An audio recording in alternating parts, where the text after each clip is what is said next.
Hey everyone, welcome to Snooze Central. Today, we're going over the signs of revenge bedtime procrastination.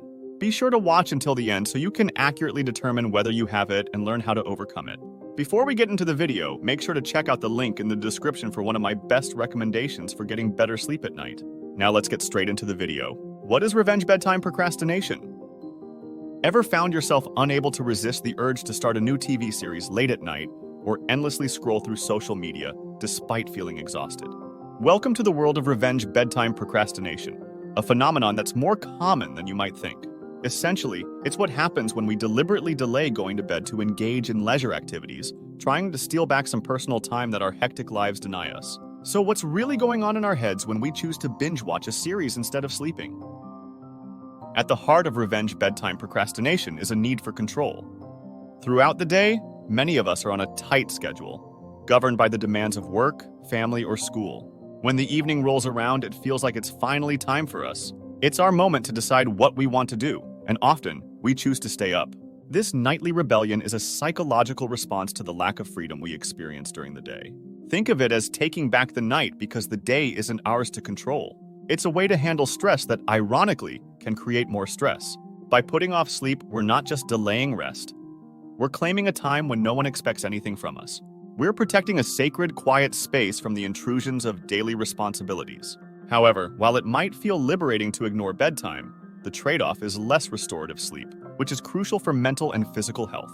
The freedom of late-night hours comes at the cost of energy and mood the next day, creating a vicious cycle of fatigue and procrastination. Here are some signs that may indicate you suffer from revenge bedtime procrastination. Sign 1.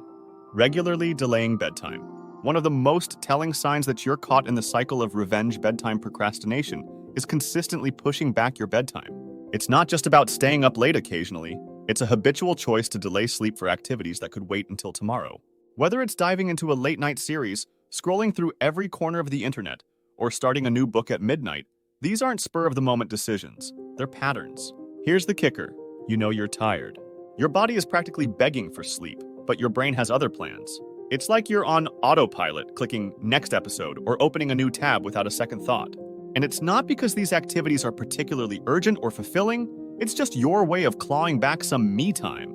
This habitual delay can often lead to a distorted sleep schedule, where bedtime is more a suggestion than a rule. It starts to creep later and later, and before you know it, you're clocking less than 6 hours on a good night.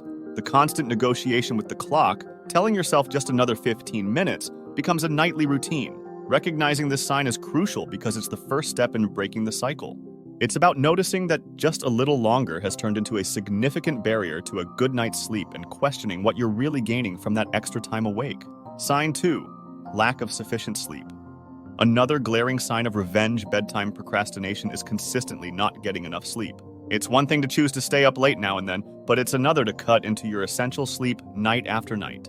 If you find yourself routinely getting fewer hours than the recommended 7 to 9 hours for adults, it might be time to consider why. This sign isn't just about feeling sleepy.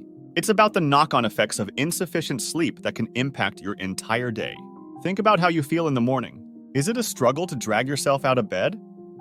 Are you relying on multiple cups of coffee just to make it through your morning meetings? If the answer is yes, then your nighttime habits are stealing from your daytime vitality.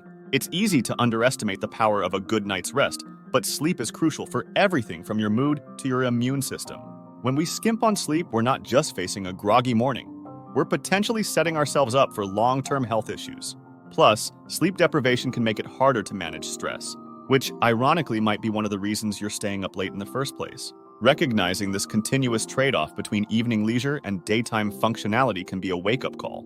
Acknowledging the cumulative impact of lost sleep is essential in deciding to reset your sleep habits for the better. Sign 3. Awareness and ignoring of consequences.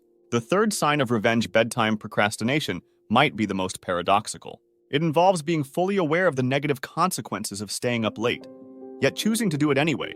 It's like knowing you have an early morning meeting that requires your full attention, but still, you find yourself binge-watching a series until 2 a.m. This sign is tricky because it's not about ignorance or lack of knowledge. Most of us are well aware that losing sleep is bad for our health and productivity. Yet, there's a dismissive attitude that kicks in at night. I'll be fine, or I can handle it. This self-assurance continues even when, morning after morning, the reality proves otherwise. It's a classic case of short-term desires clashing with long-term well-being. The immediate gratification of enjoying that one more episode or scrolling through social media feeds feels rewarding in the moment. It satisfies a need for downtime, relaxation, or escape. However, this reward comes with a price that includes a groggy morning and a less productive day. Understanding and acknowledging this contradiction is vital. It's about recognizing that while you think you're choosing freedom and control in the moment, you're actually undermining your well-being the next day. Spotting this pattern is a step towards making healthier decisions about how and when to spend your nighttime hours. Sign 4. Feeling of control or reward. The fourth sign that you might be experiencing revenge bedtime procrastination is seeking a sense of control or reward by staying up late.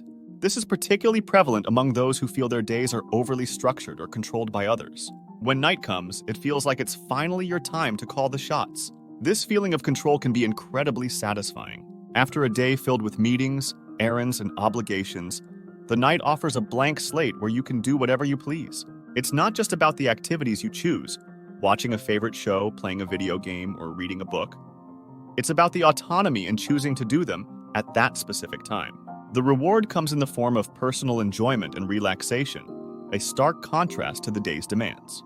It's a time when no one is asking anything of you, where you can truly relax and unwind on your own terms. This nightly ritual can feel like a small victory, a reclaimed moment in a day otherwise dictated by schedules and responsibilities. However, this sign also carries a hidden trap. The immediate satisfaction of taking control at night often overshadows the detrimental effects of sleep loss. Recognizing this pattern is crucial. It's about understanding that true control over your life includes making choices that align with your health and well-being, not just your immediate desires. Sign 5. Regular feelings of regret or frustration in the morning. A telltale sign of revenge. Bedtime procrastination is how you feel the next morning. If you often wake up with a sense of regret or frustration about staying up too late, it's a strong indicator that you're engaging in this counterproductive behavior. This sign is critical because it reveals a cycle of behavior that's difficult to break. Each night, there might be a sense of justification or even rebellion in deciding to stay up. However, these feelings often shift dramatically by morning. As you face the day on low sleep, frustration kicks in. You might feel annoyed at yourself for making choices that negatively impact your efficiency and mood throughout the day. This repetitive pattern of regret is not just about poor sleep. It's about the emotional toll it takes. Knowing that you've sabotaged another day can lead to feelings of guilt. Recognizing this sign is crucial because it highlights the need for a strategy to break the cycle. It's important to understand that this nightly choice isn't really serving you, but rather, it's costing you more than just sleep. It's impacting your sense of well-being and daily life satisfaction. Before we get into the strategies for overcoming revenge bedtime procrastination, make sure to check out the link in the description for my best recommendation for getting better sleep at night. Now let's get into the strategies. Breaking free from the cycle of revenge bedtime procrastination involves more than just changing one habit. It requires reshaping your entire nightly routine. A good starting point is establishing a relaxing bedtime routine. Consider winding down with activities like reading, taking a warm bath, or practicing gentle yoga about an hour before you plan to sleep. These activities can signal to your body that it's time to slow down and prepare for rest. Another effective strategy is setting firm boundaries around work and personal time. Define a clear cutoff time for work-related tasks and stick to it. Commit to avoiding emails and work calls past this time to ensure your evening hours are truly yours. This separation helps create a mental space where work stress can't follow, making it easier to relax and eventually sleep. It's important to be realistic and gradual with the changes you implement. Start small, perhaps by going to bed 15 minutes earlier than usual, and gradually work your way to your ideal bedtime. Such incremental adjustments can make the transition smoother and more sustainable. If anxiety or stress is a substantial part of why you delay going to bed, consider seeking professional help. A therapist can offer guidance on managing your evenings more effectively, helping you break the procrastination cycle once and for all. By taking these steps, you can achieve a better balance between your daytime activities and nighttime rest, leading to more restful sleep and more productive days. Be sure to subscribe and turn on notifications so you don't miss more videos about sleep. Check out this video here and I'll see you in the next one.